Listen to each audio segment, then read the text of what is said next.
National Signing Day is just 2 days away. So much to talk about on the front of Oklahoma football. Let's get right to it. Sooners Live. Leave your comments and questions right here at the Voice of College Football. We've got Parker Thune. KREF Sports is your destination every Monday through Friday, 12 to 3 Central Time. You can catch Parker's work also at OU Insider on Rivals. Parker, I hesitate to ask what's going on because you'll probably flood me for the next 5 hours with stuff. So that's why we've got you here. Oh, a lot's going on, Mark. Just as we were getting ready to hit record on this live session, the Sooners picked up a commitment in the transfer portal from former Southeastern Louisiana tight end Bauer Sharp. He was one of the most nationally coveted players in the portal at that particular position. So big get for Oklahoma. They add that to a haul that already includes Purdue wide receiver Deion Burks, who was the top available wideout in the transfer market. Michigan State offensive tackle Spencer Brown, who's a plug-and-play starter, as well as the likes of San Diego State cornerback Desjon Malone, one of the most athletic G5 cornerback prospects and productive G5 cornerback prospects available in the portal market this offseason. So strong early returns in that department for Oklahoma, and of course, early signing day is just 2 days away. Oklahoma is expected to sign most, if not all, of their 2024 recruiting class come Wednesday.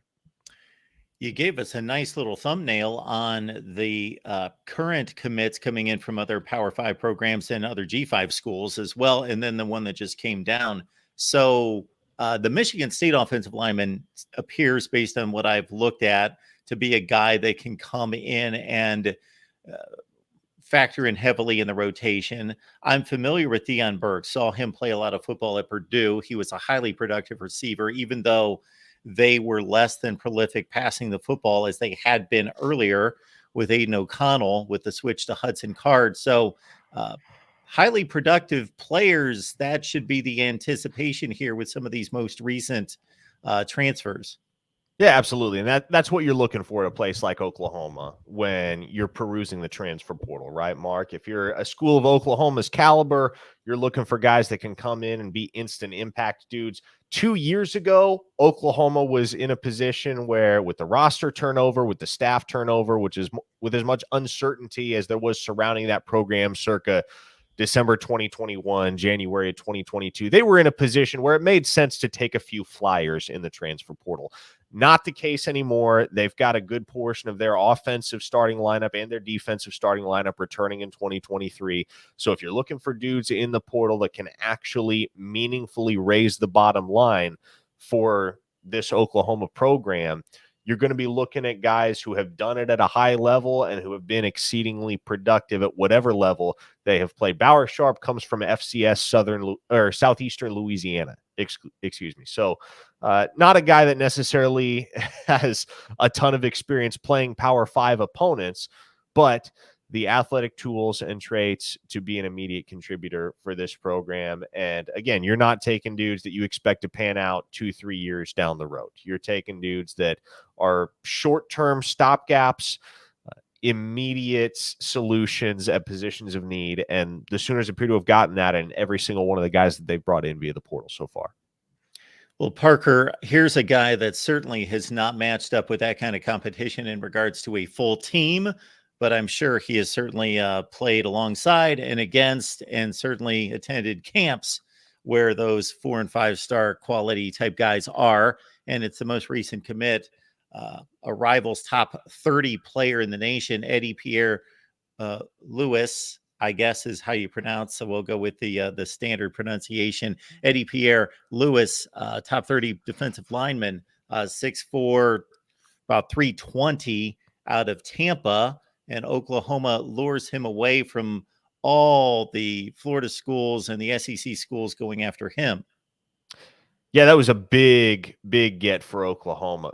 Somewhat unexpected, and I say that, and I'm not necessarily using the standard definition of the term unexpected, because Oklahoma was the dream school for Pierre Lewis, was the school that he had always fantasized about getting an offer from. But yet, throughout the recruitment process, Mark, he only visited Oklahoma once. It was an OV back in June. And this fall, he tentatively scheduled a couple of game day unofficials with Oklahoma and then simply didn't show up. So there was a lot of buzz that perhaps he would just stay home, play for UCF.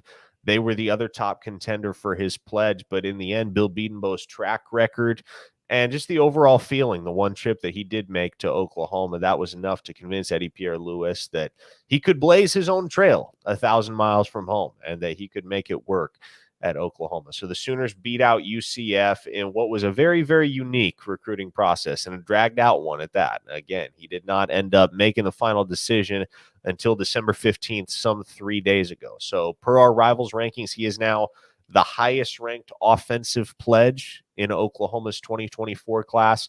And when you look at some of the athletic traits, the testing numbers, he benched 225 pounds 25 times this summer at an OT7 event. Mark, for context, the Sooners had a first rounder at offensive tackle this past year in Anton Harrison, who put up 225 24 times at his pro day. Not only that, Pierre Lewis is a guy who runs a sub 13 second 100 meters at 320 pounds.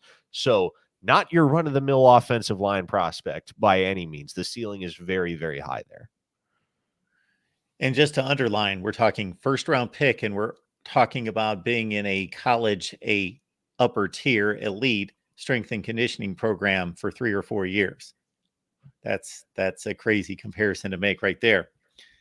Parker Thunes here from KREF Sports. 12 to 3 is your destination Monday through Friday, 12 to 3 Central Time. OU Insiders on Rivals. Of course, National Signing Day coming up on Wednesday. Rivals ranking for Oklahoma right now, number 6 with 31 commits. And Pierre Lewis, the most recent and at the top of the board. I asked you this last week, Parker. I'm going to hit you with it again. Can we expect, or is there a possibility of anyone slipping in here in the last 48 hours? I doubt it, Mark. Really, at this point in the process, the only guy that Oklahoma is still pursuing that remains uncommitted to them in the 2024 class would be 5-star defensive lineman Dominic McKinley out of the state of Louisiana. He is currently pledged to Texas A&M. That commitment is not as secure as it once was. And in fact, McKinley is planning on taking his recruitment into February. Obviously, National Signing Day is in February. Early Signing Day is in December. The vast majority of kids these days do sign in December, but there's still a good percentage that will wait until February, and especially dudes that don't have a rock-solid idea of exactly where they want to be. They're willing to wait it out an extra couple months, decline to enroll early, get on campus with their school of choice in June, and make sure that they're making the right decisions for themselves. And that is the situation with Dominic McKinley. Again, he is still verbally committed to Texas A&M, but he pledged back in September, and it was a very different situation in College Station back in September than it is today. So Oklahoma is still pursuing, LSU is still pursuing, Texas is still pursuing. This is a race that is far from over for Dominic McKinley, but in the next 48 hours, no, I don't expect the Sooners to add anybody to their 2024 haul. They have 27 scholarship commits right now. They have 3 nationally ranked guys that are committed as walk-ons. So it's a very impressive class, ranked number 6 in the nation per our team rankings over at Rivals. Definitely a group that Oklahoma can feel good about heading into year 1 of the SEC. This team will be on the field here in the next week or so against Arizona at the Alamo Bowl, one of the few top 15 matchups in college football bowl play. We got our feet wet this past Saturday with some bowl games. And what is our current status in regards to opt-outs? Do we know who's right now waiting any more decisions? There has not been anyone that has announced publicly that they are opting out of the game. However, the expectation is that offensive tackle Tyler Guyton, widely expected to be a day 2, potential day 1 pick. He is not going to play for Oklahoma in the bowl game. And then Andrew Rame, the center, who is a projected late round draft pick, but chose to enter the draft pool a year early. He's not expected to play in the bowl game either. So you got to anybody that's in the portal, for instance, Dylan Gabriel, now that he's committed to Oregon, obviously he's not going to be around, but of the guys that have not elected to transfer and are simply weighing playing in the bowl game or getting ready for the NFL, the Sooners are not expected to have Andrew Rame or Tyler Guyton. They are expected to have fifth-year senior cornerback Woody Washington, who has not officially announced his plans, but the conventional wisdom would suggest he's going to be bound for the NFL as well. That said, his decision is not set in stone, and in the meantime, he does plan to play in the bowl game for OU. Parker, is there a level of intrigue, whether that be for you or anyone you've talked to, or just Sooner Nation regarding, okay, this is Jackson Arnold's team, and we want to see him. This is the beginning of an era, and this is his team. This is the fresh start. This is the first game. Quality opponent. Here we go. I mean, let's call it like it is here, Mark. Jackson Arnold being the starting quarterback is really the only reason the majority of Sooner fans care about what happens in the Alamo Bowl. Obviously, Sooner fans love Sooner football. They're going to watch the games regardless of what the stakes are. But that's really the only thing that presents any intrigue to this matchup, because realistically, heading into the SEC, heading into what will be a very pivotal offseason for Oklahoma, is 10-3 with an Alamo Bowl loss versus 11-2 with an Alamo Bowl win really are those two all that different from one another? My answer would be no. I think a lot of folks' answers would be no. Ultimately, there's not a ton at stake in this football game, but the fact that you do have the true freshman, future face of your program in Jackson Arnold taking the reins for the first time, making his first career collegiate start, that is the one thing that a ton of Sooner fans are going to tune into this game to see. Would they watch the game anyway? Most certainly they would. But there's not necessarily a calling card for this football game if it's just Dylan Gabriel for the 13th game in a row as the Sooners starting quarterback. The fact that you have the true freshman taking over, former 5-star recruit, the guy that is going to lead your program into the fray in the SEC, that is what a ton of Sooner fans are going to be hyper-focused on. So I'll take this angle on it as well. As you assess both sides of the football, maybe is there an opportunity for anyone? Is this a big game for any individual players themselves in regards to setting themselves up for the spring and for next season playing time, to be a starter, to make more of an impact, to prove something? Certainly. And as I evaluate who has the opportunity to really make a splash in this football game, Mark, I think you always got to be mindful of the chemistry between quarterback and receiver and how that can vary from pairing to pairing, right? And so, for instance, I think for a guy like Jacquez Petaway, who came in with Jackson Arnold, he hasn't made much of a year one impact so far necessarily, but because he's had that chemistry with Arnold going back quite a ways. You saw the exact same thing in the Alamo Bowl back in 2021 with Caleb Williams and Jalil Farouk. Those two grew up together, played football from a very early age with one another. And so when Williams took the reins and you had some of those receivers clear the floor for the Alamo Bowl, they had some portal guys, had some draft bound opt-outs. Farouk got the opportunity to shine a little more, and Caleb Williams was actively looking his way. I wonder who Jackson Arnold is going to be actively looking to versus who Dylan Gabriel might actively look to. Who's going to be Arnold's go-to guy as he's processing and making the reads, because it'll inevitably be different than what Dylan Gabriel would be looking for. Parker, if you can take yourself back 3 months to the outset of this season, is there anything about this team, any particular players, units that surprised you, whether that's from a negative standpoint or a positive standpoint in regards to the way the season went and how this program has progressed? I was impressed by the play of the secondary, Mark, because so often in years past that has been a major bugaboo for Oklahoma, the play in the defensive backfield. And it hasn't been for lack of talent either. They've had NFL caliber players, future draft picks in the secondary time and again over the years. And for whatever reason, it just hasn't materialized collectively into high-end play in the defensive backfield. And so this was really the first year that I've covered the team. I've covered them for several years, but not decades, obviously. This is the first Oklahoma team that I can recall offhand, Mark, where the secondary was not a liability.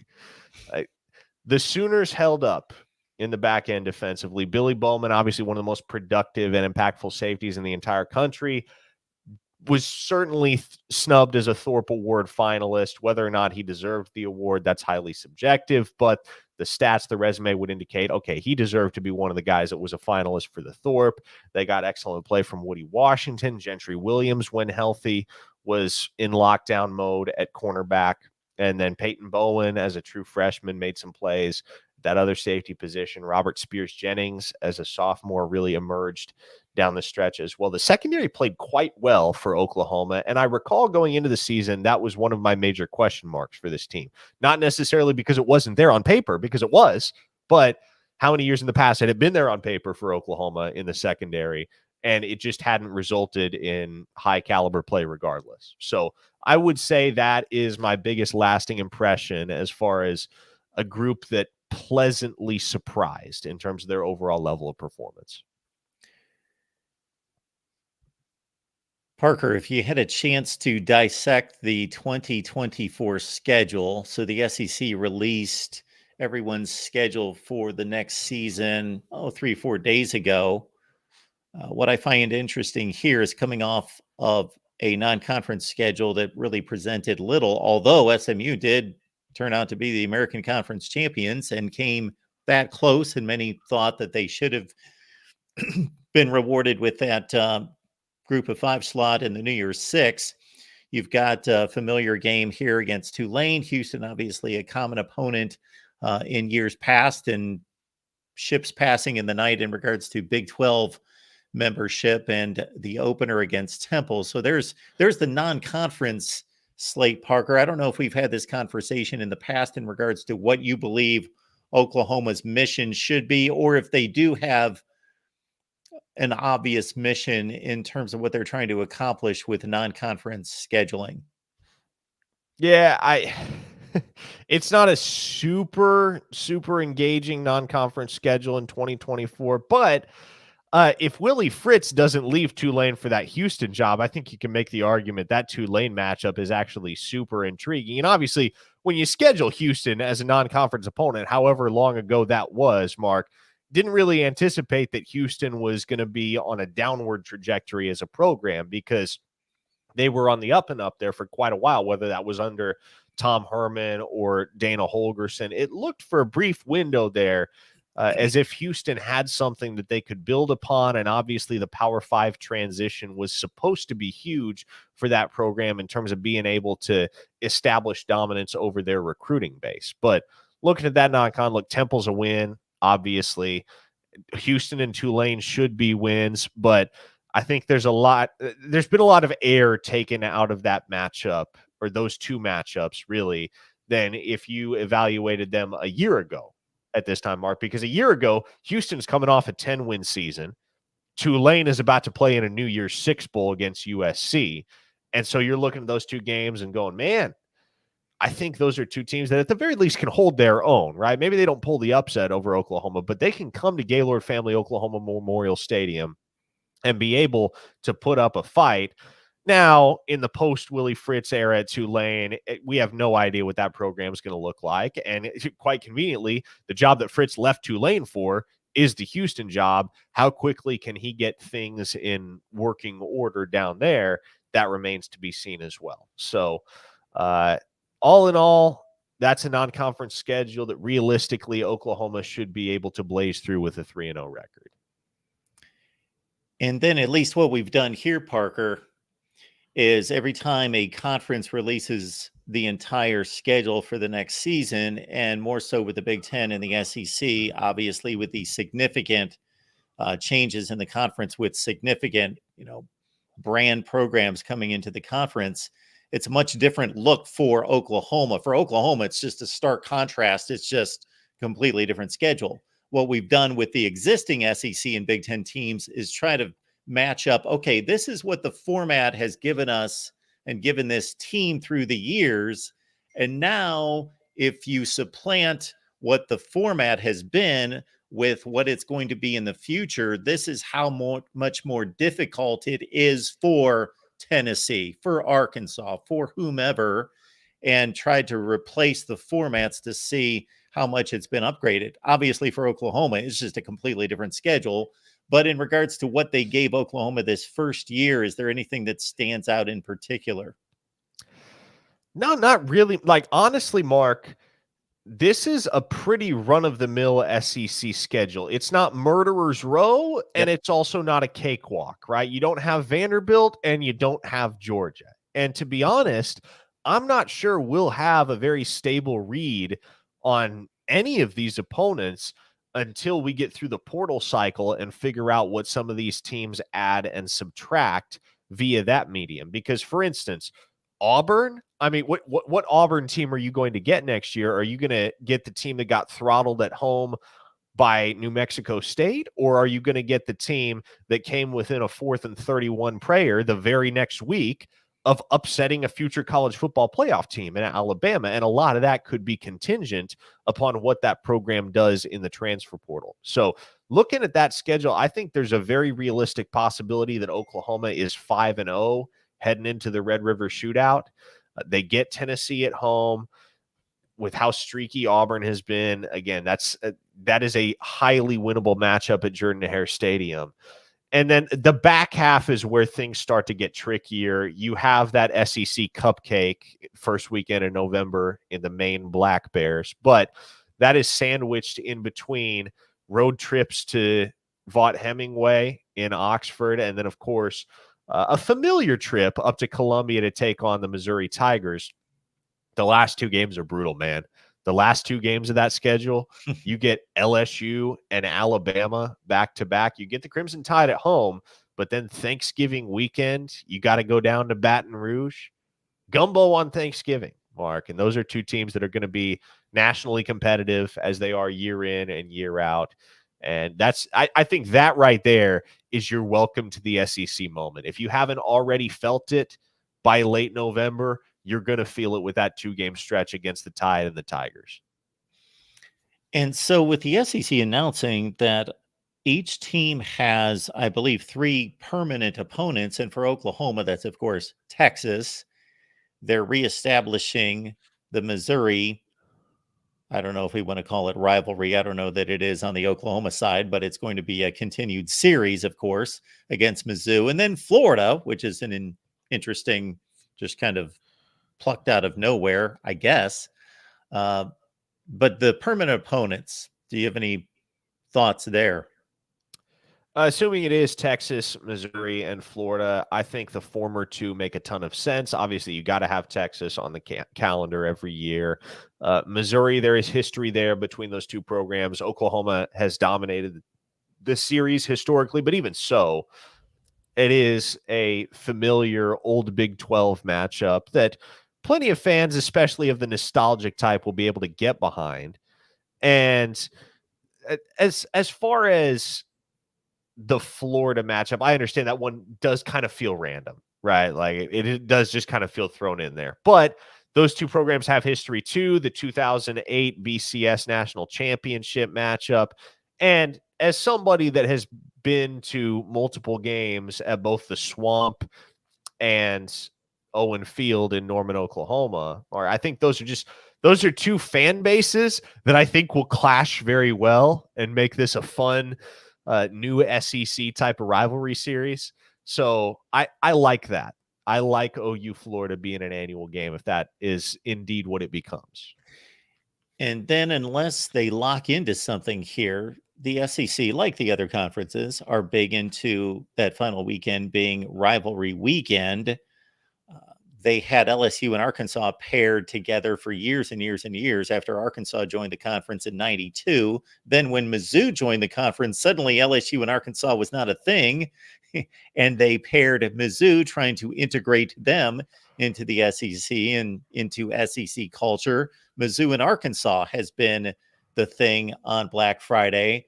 But there doesn't appear to be a pairing for Oklahoma since the Texas game is so entrenched in the state fair and in October that I guess this final game is just going to be a random scheduling situation for the Sooners.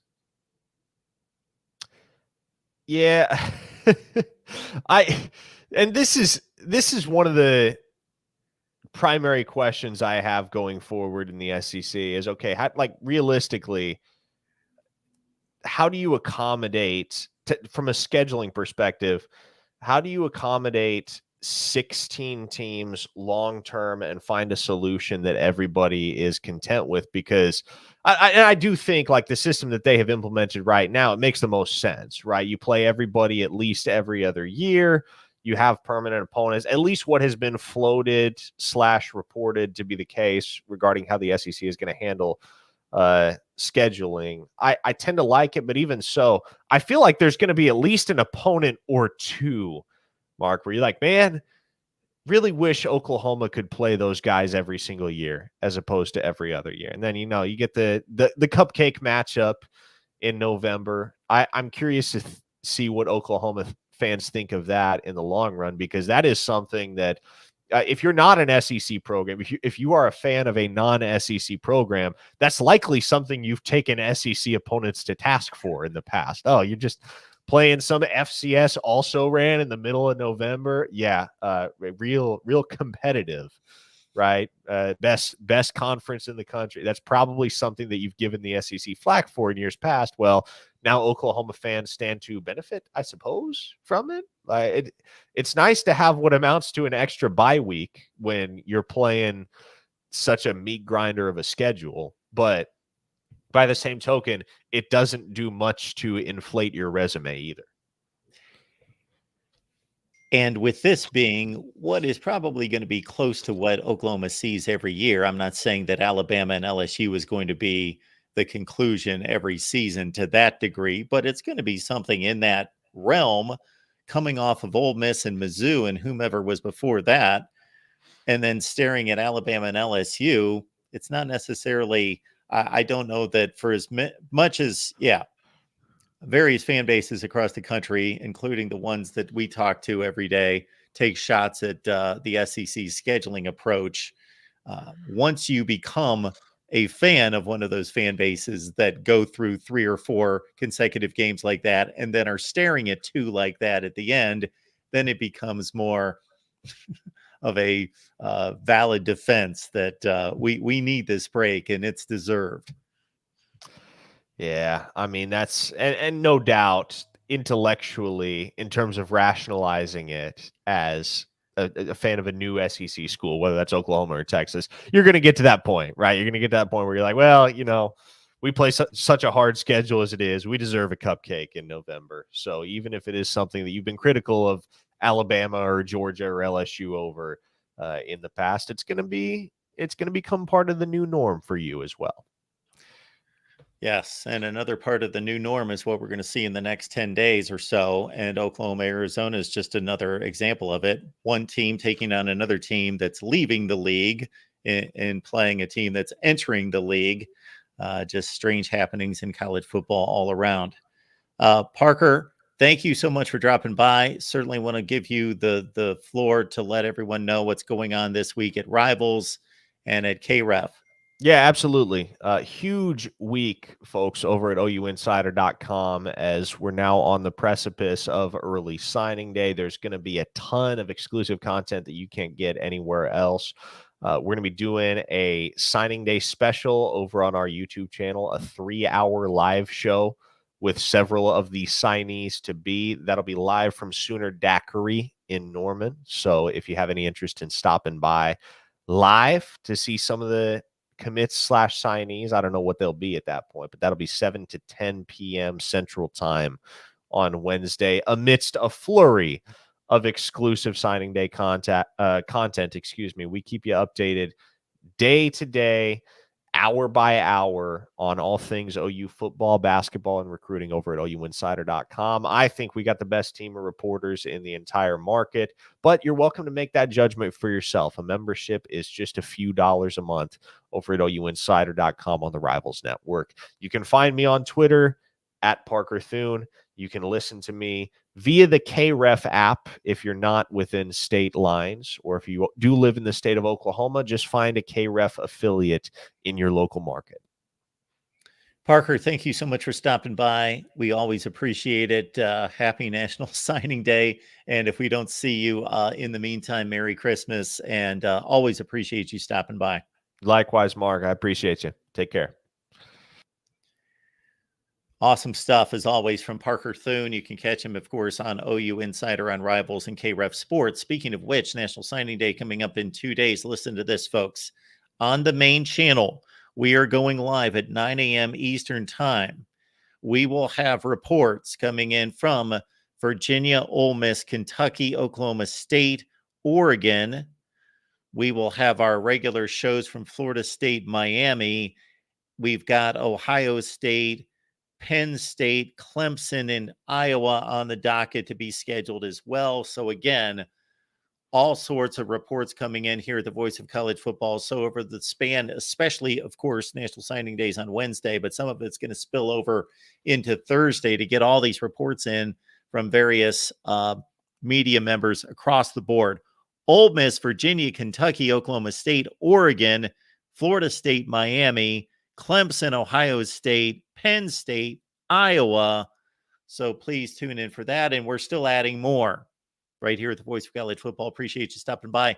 Check out the SEC channel. So we are simulcasting right now on the SEC channel. And for those of you watching on SG1 Sports Oklahoma, certainly we want to let you know that Chris does a great job with SG1 Sports, and check out his content here and across the SG1 Sports platform. But make sure that you subscribe to the SEC channel. You check us out there. This show will simulcast over on the SEC channel going forward. You can get the link in the description section of all the videos. I'm actually going to go and drop that down right now. And again, National Signing Day. We're going to be live basically all day somewhere, mostly on the main channel. So please check us out there.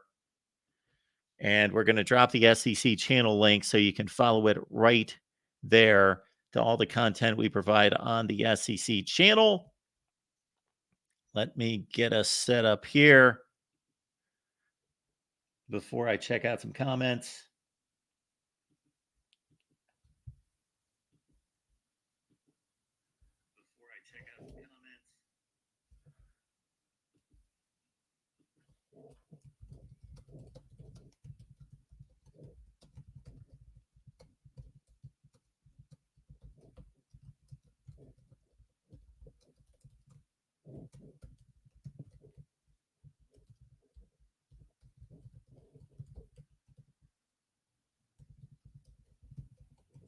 There we go. In the chat section, you've got the SEC channel link. Follow us there. What's coming in from all of you? We've got Steven. Yes, we talked about the Sharp commitment. If you're just joining us, Parker Thune talked about the Sharp commitment off the top. Appreciate Mars Jams 2 being here. Jimmy as well. Michael, thank you so much for being here. Gerald as well. And there we are, right here at the Voice of College Football. Again, join us on National Signing Day over on the main channel. We're going to be live most of the day. And our next show is coming up at 6 Eastern today, 6 Eastern, the Big Ten Live show. USC Live is coming up at 11 p.m. Eastern time tonight, 10 Central, over on the USC channel. So 2 more live streams today. Albeit if there's breaking news, we're always apt to go live here at the Voice of College Football. But as it stands right now, 6 p.m. Eastern time, the Big Ten Live show, 11 p.m. Eastern time, Trojan Conquest Live over on the USC channel. We will see you soon.